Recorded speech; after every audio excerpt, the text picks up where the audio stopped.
ിൽ വെടിനിർത്തൽ പ്രാബല്യത്തിൽ വന്നിരിക്കുന്നു എന്നറിയിക്കുന്നു. DGMOമാരുടെ യോഗം മീറ്റിംഗ് മറ്റന്നാൾ നടക്കുന്നു എന്നുകൂടിയാണല്ലോ അറിയിച്ചത്. അതെ, അത് തന്നെയാണ്. ഇതിൽ മറ്റൊരു കാര്യം ഏറ്റവും പ്രധാനമായി നമുക്ക് ചൂണ്ടിക്കാണിക്കേണ്ടതുണ്ട്. ഈ വെടിനിർത്തൽ കരാർ രണ്ട് രാജ്യങ്ങളും അംഗീകരിക്കുമ്പോഴും ഇന്ത്യ ഒരു വ്യവസ്ഥ വെച്ചിരുന്നു എന്നുള്ളത് കൂടിയാണ്. ആ വ്യവസ്ഥയാണ് ഇന്ത്യ വെടിനിർത്തൽ കരാർ ലോകം അറിയുന്നതിന് മുമ്പ് തന്നെ, ഇന്ത്യ വെടിനിർത്തൽ കരാർ രണ്ട് രാജ്യങ്ങളും നടപ്പാക്കുന്നതിന് മുമ്പ് തന്നെ ഇന്ത്യ ലോകത്തോട് വിളിച്ചു പറഞ്ഞത്, ഇനി ഇന്ത്യയിലേക്ക് ഒരു ഭീകരാക്രമണം ഉണ്ടായാൽ അതിനെ ഇന്ത്യക്കെതിരായ യുദ്ധമായി കണക്കാക്കും. അതിനെ ആക്രമണമായിട്ടല്ല കണക്കാക്കുന്നത്, യുദ്ധമായി കണക്കാക്കും. യുദ്ധമായി കണക്കാക്കി 24 മണിക്കൂറിനുള്ളിൽ തിരിച്ചടി ഉണ്ടാവും എന്നാണ് പറഞ്ഞത്. ആക്രമണമായി കണക്കാക്കുന്നത് യുദ്ധമായി കണക്കാക്കുന്നതും അന്താരാഷ്ട്ര തലത്തിൽ തന്നെ വ്യത്യസ്തമാണ്. യുദ്ധമായിട്ടാണ് കണക്കാക്കുന്നത്. യുദ്ധം ഔദ്യോഗികമായി പ്രഖ്യാപിച്ചു കഴിഞ്ഞാൽ പിന്നീട് മറ്റൊന്നുമില്ല, അടിക്കുക എന്നുള്ളത് മാത്രമാണ്. യുദ്ധത്തിൽ എല്ലാ കാലത്തും ഒരേ നീതിയാണ്. അത്തരത്തിലേക്ക് ഒരു തിരിച്ചടി ഉണ്ടാവും. അതിന് പിന്നീട് ചർച്ചകളോ അല്ലെങ്കിൽ സമവായോ ലോകരാജ്യങ്ങളെ അറിയിക്കുക, തെളിവുകൾ നിർത്തുക, അതൊന്നും ഉണ്ടാവില്ല. അത് ആ വ്യവസ്ഥ ഇന്ത്യ മുൻകൂട്ടി തന്നെ പ്രഖ്യാപിച്ചിരുന്നു. അത് ബോധപൂർവം തന്നെയാണ് ഇന്ത്യ പ്രഖ്യാപിച്ചത്.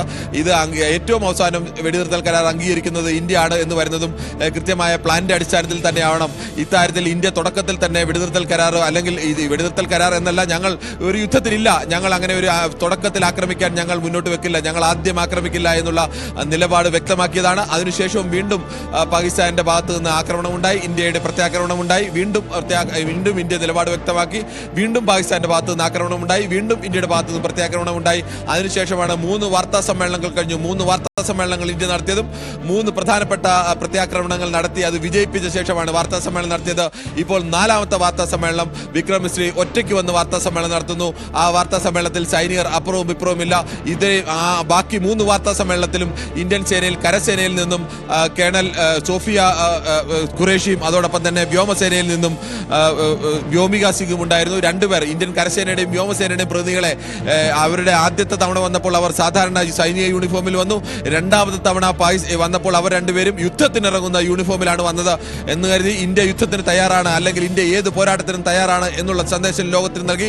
ഇപ്പോൾ 3ാമത്തെ വാർത്താ സമ്മേളനം കഴിഞ്ഞ 4ാമത്തെ വാർത്താ സമ്മേളനത്തിൽ സൈന്യം പിൻവാങ്ങുന്നു, സൈന്യം മാറുന്നു, സൈന്യം 5 മണിയോടുകൂടി സീസ് ഫയർ നിലവിൽ വരുന്നു. 5ാമത്തെ വാർത്താ സമ്മേളനത്തിൽ ഇന്ത്യയുടെ വിദേശകാര്യ സെക്രട്ടറി ഒറ്റയ്ക്ക് വരുന്നു. ഇത് ഔദ്യോഗികമായി ലോകത്തിന് മുന്നിൽ പ്രഖ്യാപിക്കുന്നു. പാകിസ്ഥാൻ പ്രഖ്യാപിക്കുന്നതും അമേരിക്ക പ്രഖ്യാപിക്കുന്നതും എക്സിലൂടെയും വാർത്താ കുറിപ്പിലൂടെയുമാണെങ്കിൽ ഇന്ത്യയുടെ പ്രഖ്യാപനം അങ്ങനെയല്ല. മുന്നിൽ വന്ന ഇനി ആരാണോ ഇന്ത്യയുടെ ഔദ്യോഗികമായി പ്രഖ്യാപിക്കേണ്ടത് അത് സാധാരണഗതിയിൽ വിദേശകാര്യ സെക്രട്ടറിയാണ്. ഇത് ലോകത്തോട് വിളിച്ചു പറയുന്നതാണ് ഇന്ത്യ. അത് പാകിസ്ഥാനോട് മാത്രമല്ല, ഇന്ത്യക്കാരോടല്ല ഇത് വിളിച്ചു പറയുന്നത്, ലോകത്തെ മുഴുവൻ രാജ്യങ്ങളോടും വിളിച്ചു പറയുന്നതാണ്. ഇന്ത്യയുടെ നിലപാട് ഇതാണ്. ഇന്ത്യ വെടിനിർത്തൽ അംഗീകരിച്ചിരിക്കുന്നു. 5 മണിക്കാണ് വെടിനിർത്തൽ നിലവിൽ വന്നു കഴിഞ്ഞു. നിലവിൽ വന്ന് 1 മണിക്കൂർ കഴിഞ്ഞാണ് ഇന്ത്യ പ്രഖ്യാപിക്കുന്നത് എന്നതുകൂടി ആലോചിക്കണം. ഇന്ത്യ വെടിനിർത്തൽ നടപ്പാക്കി കഴിഞ്ഞ് അമേരിക്ക പ്രഖ്യാപിക്കുന്നു, പാകിസ്ഥാൻ അംഗീകരിച്ചു എന്നുള്ള വാചകം പാകിസ്ഥാന്റെ ഭാഗത്തു നിന്ന് ഔദ്യോഗികമായി പുറത്തു വരുന്നു. അതിനുശേഷം മാത്രമാണ് ഇന്ത്യയുടെ ഔദ്യോഗികമായ സ്ഥിരീകരണം ഉണ്ടാവുന്നത്. അതും കൃത്യമായി തന്നെ പറയുന്നു. പാകിസ്ഥാന്റെ ഇന്ത്യൻ DGMOയെ വിളിക്കുന്നു, സംസാരിക്കുന്നു, വെടിനിർത്തൽ ധാരണയിലെത്തുന്നു എന്ന് മാത്രമാണ് പറഞ്ഞത്. പക്ഷേ അതിനൊക്കെ അപ്പുറത്തേക്ക് ഇത്തരം ധാരണയിലൊക്കെ എത്തണമെങ്കിൽ അമേരിക്കയുടെ നേതൃത്വത്തിലുള്ള ഇത്തരം ചർച്ചകളൊക്കെ സ്വാഭാവികമായും ഉണ്ടായി കാണണം. പാകിസ്ഥാനുമായിട്ട് നടത്തിയ ചർച്ചകളും കഴിഞ്ഞ 48 മണിക്കൂറായി ചർച്ചകൾ നടക്കുന്നു എന്ന് പറയുന്നത്, ആ കാര്യത്തിൽ ഇന്ത്യ അങ്ങനെ ഏതെങ്കിലും ചർച്ചയുടെ അടിസ്ഥാനത്തിലാണ് ഞങ്ങളിത് പിൻവാങ്ങിയത് എന്ന് എന്തായാലും ഔദ്യോഗികമായി പറയുന്നില്ല. പക്ഷേ അമേരിക്ക അങ്ങനത്തെ ചർച്ചകൾ നടത്തി. തീർച്ചയായും കിരൺ സൂചിപ്പിക്കുന്നത് പോലെ അന്താരാഷ്ട്ര സമൂഹത്തിന്റെ വലിയ സമ്മർദ്ദം ഇരു രാജ്യങ്ങൾക്കും ഉണ്ടായിരുന്നു. ഇനിയും ഒരു യുദ്ധത്തിന് ഈ ലോകത്തിന് താങ്ങാൻ സാധിക്കുകയില്ല എന്ന നിലപാട് ഐക്യരാഷ്ട്രസഭയടക്കം സ്വീകരിച്ച പശ്ചാത്തലം അമേരിക്കയും ചൈനയും ഉൾപ്പെടെയുള്ള രാജ്യങ്ങൾ പോലും ചർച്ച നടത്തുന്ന സാഹചര്യം ഉണ്ടാകുന്നു. സംഘർഷം അവസാനിപ്പിക്കണമെന്ന നിലപാട് അവർ സ്വീകരിക്കുകയും ഇന്ത്യയോടും പാകിസ്ഥാനോടും ഇക്കാര്യം ആവശ്യപ്പെടുകയും ചെയ്തിരുന്നു. പക്ഷേ ഇന്ത്യക്ക് നേരെ ആക്രമണങ്ങൾ തുടരുന്ന പശ്ചാത്തലത്തിൽ ഇന്ത്യ തിരിച്ചടി തുടരുന്ന സാഹചര്യമാണ് ഉണ്ടായത്. തുടർച്ചയായ 4 ദിവസങ്ങൾ സംഘർഷഭരിതമായ സാഹചര്യം ആയിരുന്നു അതിർത്തിയിൽ.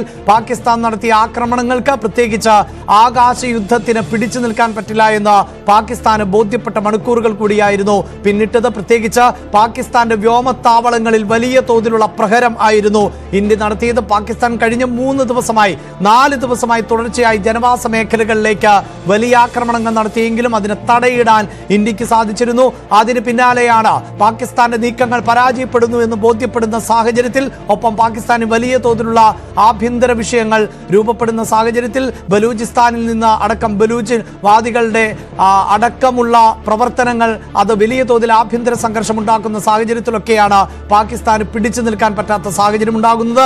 അങ്ങനെയാണ് പാകിസ്ഥാൻ ഇന്ത്യയുടെ DGMOയുമായി സംസാരിക്കുന്നത്. അതിന് ഇന്ത്യ വഴങ്ങുന്നു. പിന്നീട് ഇന്ത്യ കൂടിക്കാഴ്ചകളും സംഭാഷണങ്ങളും നടത്തുന്ന സാഹചര്യം ഉണ്ടാകുന്നു. നിർണായകമായ കൂടിക്കാഴ്ചകൾ ആയിരുന്നു രാജ്യതലസ്ഥാനമായ ഡൽഹിയിൽ കഴിഞ്ഞ മണിക്കൂറുകളിൽ പൂർത്തിയായത്. സൈനിക മേധാവികളുമായി അടക്കം പ്രധാനമന്ത്രി നേരിട്ട് കൂടിക്കാഴ്ച നടത്തി. ആഭ്യന്തരമന്ത്രി അമിത്ഷാ കൂടിക്കാഴ്ചയിൽ പങ്കെടുക്കുന്നു. സുരക്ഷാ ഉപദേഷ്ടാവ് അജിത് ഡോവൽ പങ്കെടുക്കുന്നു. അങ്ങനെ പാകിസ്ഥാന്റെ ആവശ്യം വെടിനിർത്തലിന് ഒരുക്കമെന്ന പാകിസ്ഥാന്റെ ആവശ്യത്തോട് ഇന്ത്യയും അനുഭാവപൂർണമായ നിലപാട് സ്വീകരിക്കുന്ന സാഹചര്യമാണ് ഉണ്ടായത്. പക്ഷേ ഇനിയും ചർച്ചകൾ തുടരുക തന്നെ ചെയ്യും. DGMOമാരുടെ ചർച്ചകൾ മറ്റന്നാൾ തുടരുന്നു എന്നാണ് നമുക്ക് മനസ്സിലാക്കാൻ സാധിക്കുന്നത്.